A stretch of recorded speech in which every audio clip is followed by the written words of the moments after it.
आज हम आपको एक ऐसी कहानी बताएंगे जो पाकिस्तान की नींद उड़ा चुकी है। अब तक पाकिस्तान हमेशा भारत को अपना सबसे बड़ा दुश्मन बताता आया है, लेकिन आज पाकिस्तान खुद कह रहा है कि उसका सबसे बड़ा खतरा भारत नहीं बल्कि एक ऐसा इंसान है जो अफगानिस्तान में छिपा बैठा है और वहां से पाकिस्तान में बम धमाके, फायरिंग और आतंक फैला रहा है। इस इंसान का नाम है नूर वली महसूद। ये कोई आम आदमी नहीं है बल्कि पाकिस्तान में आतंक फैलाने वाला एक संगठन टीटीपी यानी कि तहरीर तालिबान पाकिस्तान का सरगना है। अब पाकिस्तान और अफगानिस्तान के बीच इतना तनाव है कि बॉर्डर पर लगातार गोलीबारी हो रही है और इन सब के पीछे है यही एक नाम, महसूद। नूर वली महसूद 2018 में टीटीपी का मुखिया बना। इससे पहले टीटीपी के कई नेता अमेरिकी ड्रोन हमलों में मारे गए थे। महसूद खुद को धार्मिक विद्वान बताता है और उसने कई किताबें भी लिखी हैं, लेकिन असल में ये इंसान आतंक का नेटवर्क चलाता है। पाकिस्तान ने टीटीपी को पहले अपने देश से खदेड़ दिया था, लेकिन महसूद ने अफगानिस्तान में जाकर फिर से टीटीपी को ताकतवर बना दिया। अब ये संगठन पाकिस्तान की सेना और पुलिस पर हमला करता है। महसूद का मकसद है पाकिस्तान की सरकार और सेना को कमजोर किया जाए।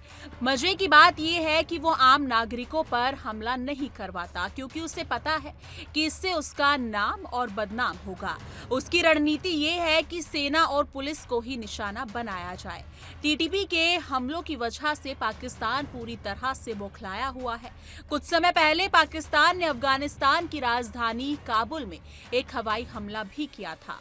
उसका टारगेट था नूर वली महसूद, लेकिन वो बच निकला। इस हमले से अफगान तालिबान भी नाराज हो गया, क्योंकि महसूद अफगानिस्तान की जमीन से हमले करवा रहा था। अब अफगान तालिबान भी पाकिस्तान पर आरोप लगा रहा है कि पाकिस्तान आईएस जैसे आतंकवादी गुटों को शरण देता है। मतलब ये कि अब दोनों देशों में एक दूसरे को दोष देने का खेल शुरू हो चुका है। बॉर्डर पर फायरिंग, आरोप प्रत्यारोप और अंदर से टूटे रिश्ते, ये सब दिखाते हैं कि दक्षिण एशिया में एक और संकट खड़ा हो चुका है।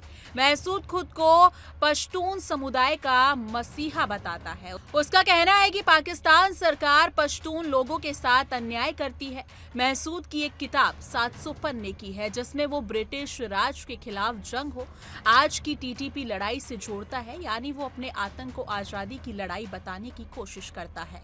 लेकिन सच्चाई ये है कि पाकिस्तान में या तो अफगानिस्तान में आम लोग उसे पसंद नहीं करते। विश्लेषकों का कहना है कि महसूद को कोई जन समर्थन नहीं है, वो सिर्फ हथियारों और आतंक से अपनी ताकत दिखाता है। अफगान तालिबान की मदद से उसे शरण, संसाधन और मौका मिला और अब वो पाकिस्तान के लिए सिरदर्द बना हुआ है। अब बात करते हैं भारत की। पाकिस्तान दावा करता है कि नूर वली महसूद को भारत से मदद मिल रही है।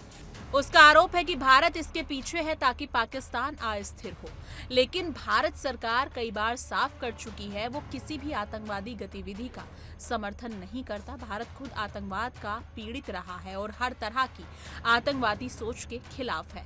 ये पाकिस्तान की आदत है, जब कोई खुद की नीतियां फेल हो जाए तो दूसरों को दोष दो। महसूद को भारत से जोड़ना सिर्फ एक सियासी बहाना है। असल में महसूद और टीटीपी पाकिस्तान की अपनी ही बनाई हुई समस्याओं का नतीजा है। पाकिस्तान ने कभी टीटीपी को परोक्ष रूप से समर्थन दिया था ताकि वो भारत के खिलाफ इस्तेमाल हो सके, लेकिन अब वही टीटीपी पाकिस्तान के लिए खतरा बन चुकी है। ये कहावत पाकिस्तान पर एकदम फिट बैठती है, जिस थाली में खाया उसी में छेद किया। पाकिस्तान के कई हिस्सों में पहले से ही तनाव है, जैसे बलूचिस्तान, खैबर पख्तूनवा। अब टीटीपी की वजह से हालात और बिगड़ते जा रहे हैं। पाकिस्तान की अर्थव्यवस्था भी कमजोर है और अंदरूनी राजनीति में अस्थिरता है। ऐसे में मसूद जैसे आतंकवादी और भी ताकतवर हो रहे हैं और पाकिस्तान खुद अपने ही जाल में फंसता जा रहा है। भारत के लिए ये एक चेतावनी की तरह है। जब पड़ोसी देश अस्थिर होते हैं तो उसका असर हमारे देश पर पड़ता है। भारत को अपनी सीमाओं की सुरक्षा तो करनी ही चाहिए, लेकिन साथ ही अंतर्राष्ट्रीय स्तर पर दबाव भी बनाना चाहिए। चाहिए कि अफगानिस्तान की जमीन का इस्तेमाल आतंकवाद के लिए ना हो। भारत को सतर्क रहना होगा और अपने देश में सामाजिक एकता बनाई रखनी होगी, क्योंकि आतंकवाद का पहला निशाना होता है हमारी एकता, हमारा भाईचारा। तो दोस्तों, ये खबर पाकिस्तान के दुश्मन नूर वली महसूद की। ये खबर सिर्फ एक आतंकवादी की नहीं, बल्कि एक ऐसे देश की भी है जो अपने ही बनाए हुए आतंक से तबाह हो रहा है। अब पाकिस्तान को फैसला करना होगा, क्या वो अपने पुराने रवैये से सबक लेगा या फिर और गहराई में डूबता जाएगा। ये तो आने वाला वक्त ही बताएगा। लेकिन इस मुद्दे को लेकर आप क्या सोचते हैं, कमेंट सेक्शन में जरूर बताइएगा।